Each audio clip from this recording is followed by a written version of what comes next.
Sampai wonten makalah man ta'allama bila syekhin fa syekhuhu setan. Orang belajar tanpa guru itu pasti gurunya setan.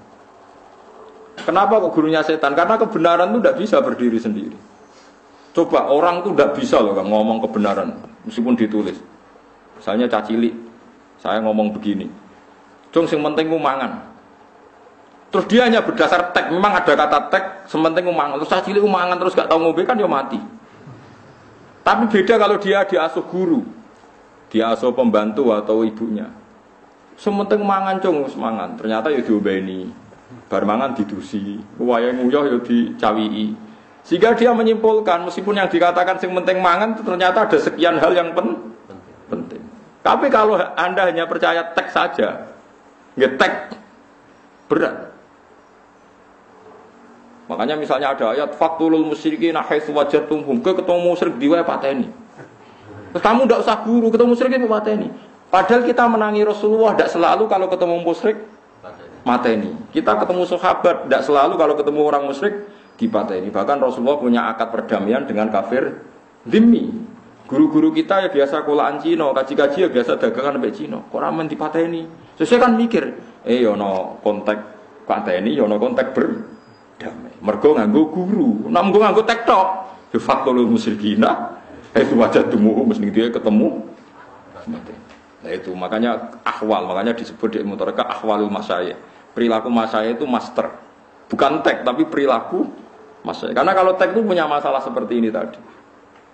Bang, gimana ngaji guru sampai menguasai ahwalul masyayikh.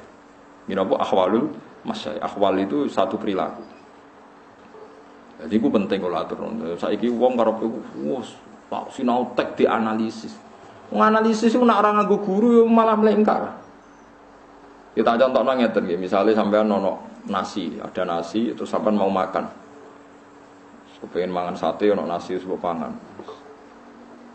Kamu ya sudah mangan. Wah, enak mangan sego mbek sate. Tapi jari dokter, wah itu bahaya ngandung kolesterol mari darah tinggi. Nak jare sing wong fikih halal haram. Wes sapa juju mbok pangan halal ta haram. Sudah terlalu kompleks. Masalah yang kita hadapi itu sudah terlalu apa? Kompleks. Nah, dalam hukum itu seperti itu. Misalnya begini, kalau contohnya ini agak jelimet, tapi ini urusan agama tak terang. Qul ara'aytum ma anzalallahu lakum birrizqin faja'altum minhu haramaw wa halala. Terus Allah dawuh qul Allahu adzina lakum am 'ala Allahi taftar. Sekarang sampai tak bedai. Ada orang fakir miskin dikasih makan itu baik apa enggak? Enggak, zaman jawab saja. Baik. Ya sudah kita sepakat baik. Tapi ada sudut pandang, dia miskin itu kehendak Tuhan apa kehendaknya siapa? Kehendak Tuhan. Berarti Anda menentang skenario Tuhan.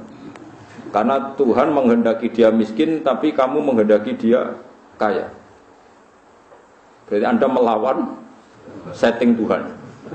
Dan itu mergo korban perang ngaji be guru. Makanya orang kafir itu ya pinter-pinter. Wa idza qila lahum anfiqu mimma razaqakum wa qala alladziina kafaru lil ladziina amanu anut'imu mallau yasha'u at'ama. Pinter-pinter wong kafir. Agar wong kafir kon sedekah. Wong kafir sedekah mbek fakir miskin kok ketok ganjaran. Ini Kanjeng Nabi lho sing dawuh. Jare wong kafir-kafir. Mat, mereka itu fakir karena kehendak Tuhan. Kalau saya ngasih mereka berarti menentang kehendak Tuhan. Piye gak ruwet. Anut imu man sing law yasa'u. Masa kita ngasih makan orang yang andikan Allah berkehendak dikasih makan Allah saja ndak ngasih kok kita ngasih. Piye iki rubah kan pikiran sampean. Berarti penting ngasih apa penting ndak? Lu penting ngasih mergo Islam berarti. Ndak artinya gini, andaikan kita tanpa guru, orang bisa punya sudut pandang sesuai teksnya gitu. Mau masuk akal juga logika itu ya. Paham sih kalau maksud? Masuk akal juga. Ya mau tuh kalau orang mencurang, jari sing seneng berpikir serius, jari sing rasa muni mencurang. Liar, pikiran manusia itu pasti liar kalau tanpa guru. Kira cah wedok mencurang. Ambek senyum. Nak cara aku dadi wong lanang, padha ayune lho, seneng sing mencurang. Luwe prospek gak selingkuh. Nah, senyum-senyum ngerung lanang senyum wah bahaya iki. Tapi nak cara Mustafa, seneng sing senyum apian. Mungkin bener saya, iso wae barokah gak senyum-senyum gak selingkuh. Ya mungkin bener Mustafa. Senyum nyenengno. Nah, itu artinya akal itu nggak bisa dipegang karena potensinya sama-sama 50-50. Ya soal kira iso mikir 50 mergo goblok kan. Mikirnya searah. Paham ya maksudnya? Dia mau mulai wong kafir iku pinter-pinter. Iso muni ngono. Anut imu malau yasya wa ata. Mosok mak mesti ditakdir pangeran kafir, pangerane ra minat nyugeno kok kowe ngonceno berarti nentang skenario Tuhan. Jadi Kanjeng Nabi dukoin antum la fil dasar utek elek. Dadi dijak apik malah pikirane dok didi. Mane Kanjeng Nabi nate debat ku mangkel tenan, wong kafir kurang ajar. Mat wedhus nak mati sing mateni sapa ya Allah. Aneh Mat, sing dipateni Allah langsung haram, sing liwat tangane manusa disembelih halal. Kudune sing sentuhane Allah langsung sing halal Mat. Mergo steril. Piye jajal. Lho umpama nganggo akal iku agung ruwet kabeh. Lan disebut wa kadzalika ja'alna likulli nabiyyin aduwan sayatinal insi wal jinni yuhi ba'duhum ila ba'din zukhrufal qawli ghurura. Dadi agama iku nak nuruti akal ono zukhrufal qawli ghurura, mesti menipu. Akal itu pasti menipu. Akal itu wis bulet kan, wis bulet pol. Wedhus sing disebelah bae iku halal di jero.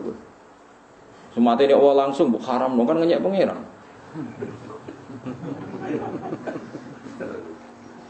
Cara nuruti logika. Mana Sayyidina Ali nak wong Yahudi mangkel tenan. Li, jek sikile mangkat sitok, diangkat wae Ali. Loro-loro yo ora iso. Ngono jare balam iso miber ning langit. Ngenyek perkara mikrot.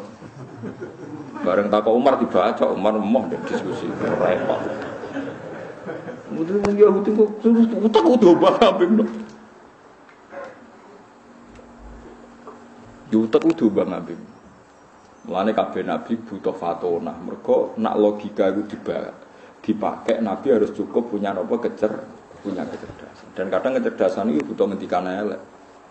Nek cara ke halal entekno ngono. Batang lho nek cara kowe sing halal ya apa? Entekno. Mulane nek awas duka wis kowe mangan-manganan koyo kethek koyo kewan wis mergo kowe iku ulai kakal anami balum napa? Perkarane wis ruwet. Nah bayangno sekarang orang itu belajar agama tanpa guru. Mau percaya napa? Itu tidak ada ahwalul masyayikh, tidak ada ahwalul apa? Masyayikh, tidak bisa. Mergo wong tanpa guru ya lek tenan iki kisah nyata dalam kitab tasawuf. Saya punya kitab namanya Ar-Risalah Al-Qusairiyah. Kitab ini dulu milik buyut saya yang dulu ketika Thariqah dilarang oleh guru-gurunya karena enggak usah Thariqah, yang penting belajar kitab ini. Jadi itu kitab Thariqah, induke Thariqah jenis Ar-Risalah Al-Qusairiyah. Makanya banyak kiai jenis Qusairi karena kitabnya jenis Ar-Risalah apa? Al-Qusairiyah. Itu Ibrahim bin Adham itu seorang sufi besar. Pernah dengar tas Ibrahim bin Adham? Itu punya murid. Misalnya kok Ruhin murid. Ya pinter muridnya. Muridnya sugih. Sajane ra kaya Ruhin sugih, mergo contone sugih. Sugih kan kedunya. Nak mergawe itu sampai Sam, Azerbaijan sampai Palestina. Pokoknya importir. Terus nak SD2 itu dikekno kiai ini di Pak Yai ini ke Arto kangge jenengan mbek santri-santri. Kiai ini seneng mergo di murid pedagang sugih terus sedekah. Gara-gara mari sedekah itu Ruhin sampai sok cerdas. Dia di perjalanan itu ngerti manuk itu sayapnya patah. Sayapnya patah, kakinya patah. Gak iso terbang. Padang pasir pisan. Lho gak iso terbang ku manuk-manuk liyane ku teko ngekeki mangan. Walhasil manuk burung yang enggak bisa nyari nafkah itu tetap makan. Terus Ruhin sebagai murid sing ibu cerdas, berusaha cerdas itu nyimpulno, oh nak ngono rezeki kok pangeran. Tekan burung yang sudah tidak bisa nyari rezeki, ya tetep entuk napa? Mangan. Nah ora usah dagang kok tetep bisa mangan. Kalau guru nih, Pak Yai saya sudah nyimpulkan dari perjalanan kami bahwa yang nggak bisa kerja pun dapat makan karena saya menyaksikan burung patah dikai mangan ternyata tetap mangan padahal tidak bisa boleh mangan. Mbak guru nih guyu-guyu, geblek keriting geblek misalnya. Niru kok sih dikai mangan, niru sing dikai mangan nak kena. Mesti kepengin niru kok sing patah sing dikai mangan, niru sing dikai mangan nak yo kena malah apik. Ning dinggon aliyadul ulya khairum aliyadis sufra. Akhirnya, nggih juga gue.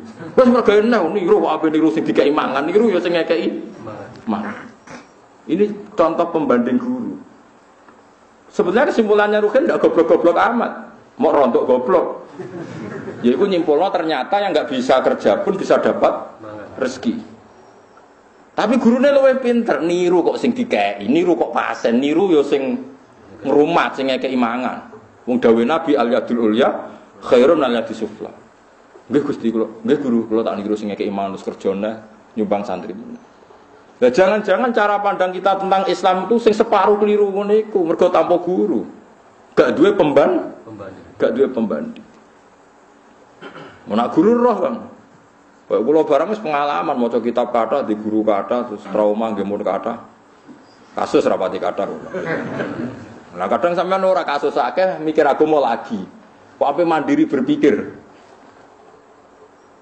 Jadi pikiran itu selada pembanding itu ketok. Mulane ana pepatah Arab wa biditihi tatabayyanul asya'u barang nak ben jelas ku nganggo pikiran pembanding. Mulane cara wong arsitektur, cara tukang gambar iku nak ape memperjelas putih kudu gawe garis hitam. Nggih nak ape memperjelas putih kudu gawe garis napa? Hitam. Imam Syafi'i tahu dadi korban pikirane. Jadi Imam Syafi'i tahu fatwa ngeten iki guyonane ulama. Niki masyhur, semua ahli fikih itu fatwa al-qaulu qaulu sahibil yad, yang bisa dipercaya itu yang pegang barang. Jadi al-qaulu qaulu sahibil yad, ai al-qaulu al-musaddaq yang bisa dibenarkan dalam fikih itu yang megang barang. Wes. Suatu saat ana canom kurang ajar, tanggane Imam Syafi'i. Cara Imam Syafi'i di barang, cara saiki HP ini dicolong, HP Imam Syafi'i dicolong. Nah, HP ana bukti nomor ya, guys apa sing ra ono. Emas lah misalnya. Imam Syafi'i ra di emas. Nang kitab digo opo? Pokoke barangnya Imam Syafi'i dicolong, wis HP lah misalnya HP. HP anyar. Ojo HP anak HP amo kan dites gampang. Endi nomere sapa sing nang kono kan HP anyar dicolong. Bareng di pengadilan, ya Aba Abdillah, waqat aftaita anta bi annal qaula musattaq qaulu sahibil. Ya, ini di tangan saya berarti yang punya saya. Imam Syafi'i mulai guyu. Sepiye meneh banyak fatwaku ngono. Hakim yang memenangkan yang tadi. Nah, memang seperti itu. Satu-satunya pemikiran terbesar dalam fikih yang bisa dibenarkan yang pegang barang. Sama-sama tidak ada bukti loh maksudnya. Sehingga dulu itu biasa orang wedok ayu pacaran mbek Ruhin. Terus dirabi ning daerah liya ketakok ini siapa, ini istri saya. Hakim harus membenarkan karena yang bawa Ruhin. Mulane wong alim ora iso ana wong salah selingkuh iki bojoku ya kudu ngantem wong sing gowo. Nah, kenapa pikiran ini dibenarkan? Karena perbandingannya lebih buruk. Karena perbandingannya kan gak mungkin misalnya ono wong nggo bojo ayu digandeng terus sing ra gandeng meneng niku bojoku tak kan malah lucu. Paham ya?